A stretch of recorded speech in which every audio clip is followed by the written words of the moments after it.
So you've heard it all before. AI is going to change the world of music. AI artists, AI instruments, it's all been said and done. But there's one thing that everyone has forgotten about, and that is really going to change the way music sounds. Hi everyone, welcome back to the Ministry of Guitar. I'm Utkarsh coming to you from Singapore. It's been a while, but I've been busy writing a book, nothing to do with music. And I've also been having a couple of vacations, so my apologies if you've been waiting for new content. Now, let's talk about this. Over the years, particularly the 20th century, there have been many things that have changed the way music sounds. You can think of the microphone, the simple microphone that allowed people to sing softly. So that invented crooners like Frank Sinatra or Jim Reeves. You can think about musical distortion that changed the way music sounded, that created rock music. You can think about mass television, which created a wide outreach and it turned musicians into more than musicians, into celebrities. And you can think about most recently TikTok, which made songs even shorter and people started optimizing their songs for the algorithm. Well, there's a bigger thing coming your way. If you haven't seen it already, AI has created a bit of a stir. There are AI artists, there are AI instruments. All of that is well and good. But all of that is trying to replicate what real musicians and real artists sound like.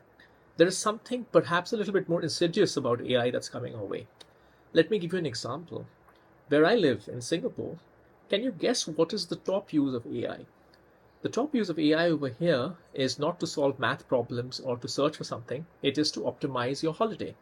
Because Singapore is a city state, so people are constantly traveling outside of the city state, so they need to optimize their holiday, and plus everybody works really hard here, so the few vacation days need to be spent well. So now, instead of going to a Google search, searching for locations, you simply ask AI, who knows you, who knows your habits, who knows your personalized taste, to plan a holiday for you in a country that you like, and it'll give you a full itinerary. Now, what we haven't realized is that when you are using something to do something, the people who are providing a service to you will figure out how to have that something recommend their service to you. Right? Think about it. The reason why people optimize for TikTok is that TikTok has an algorithm that figures out its users' habits and recommends to them the content that best engages for them. So that's why they optimize for TikTok algorithms, which is shorter songs, get immediately to the hook, so on and so forth. Now, as people are rapidly moving towards AI recommending things to them, AI, of course, is also following an algorithm. It's a more complex algorithm, it's a large language model. Nobody truly understands what exactly it does. But trust me, over time, people will figure out that, hey, if you do this, if you have perhaps these keywords, or you have this whatever way, that will optimize it and that will help AI recommend you. Think about the habit of the consumer, right? The music listener. In the past, we used to go all the way, go get a record. It was a very manual process. Then slowly we had CDs, so we started making our own playlists. You could make a mixtape, you could make a playlist on media player if you can remember stuff like that, Winamp. And then we've transitioned to the world of Spotify where we get playlists recommended to us. We still have the music that we like, but we get stuff recommended to us. But we're still doing the manual act of going into Spotify, figuring out something. Okay, today I feel like I need something for ambient studying, whatever it means. Given how automated the whole thing is going, chances are that people, not like you and me, but people listening into music maybe 5 years, 10 years from now, people younger than me, rather than just saying, going and searching for something or opening an app, they'll say, hey, AI, just play me the right songs. I feel kind of depressed today. Oh, or I need something to liven me up, or I need whatever.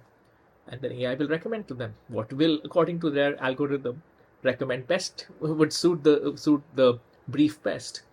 And so people and artists will start optimizing for that. Right? They may figure out that most people are feeling depressed in a certain country, so optimize for, hey, this is the music I need to pick me up. So the TikTok algorithm is all well and good. But the TikTok algorithm is going to be nothing in comparison to an instant access to the listener. Because for TikTok, you still have to get into TikTok, you still have to swipe through. Here it is you literally asking your personal assistant, hey, I need this. And for you, the songwriter, your song to be the song that responds to, I need this, that's going to be a tricky task. And I don't know what it's going to be. I'm not saying it's going to be a shorter song. Maybe it's going to be a more complex song. Maybe it is going to be something that humans cannot create. Maybe something that AI conjures up using its AI instruments and AI artists. I really don't know. And writing a new piano piece. But in general, music listening has been becoming a lot more passive. You can think about the lo-fi girl, the YouTube girl who just plays constantly background music for people to listen to. So this is the trend where it is going. So for all the hype about AI artists and AI instruments and all of that, I think we have completely missed the fact that AI is going to become the gateway to music for most people. And that's going to change the way music sounds. All right, folks, let me know what you think, and I'll see you next time.